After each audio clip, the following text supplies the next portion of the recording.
रोजाना की दुआ के बारे में बाइबल की आयत। फिलिपियों बाब 4 आयत 6 से 7। किसी चीज की फिक्र न करो बल्कि हर हाल में दुआ और इल्तिजा के साथ शक्र गुजारी के साथ अपनी हाजतें खुदा के हुजूर पेश करो, और खुदा का इत्मीनान जो तमाम फहम से बालातर है मसीह यीशु में आपके दिलों और दिमागों की हिफाजत करेगा।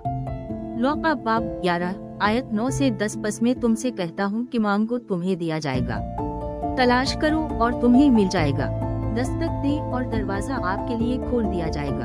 हर एक के लिए जो मांगता है हासिल करता है, जो ढूंढता है वो पाता है, और दस्तक देने वाले के लिए दरवाजा खोल दिया जाएगा।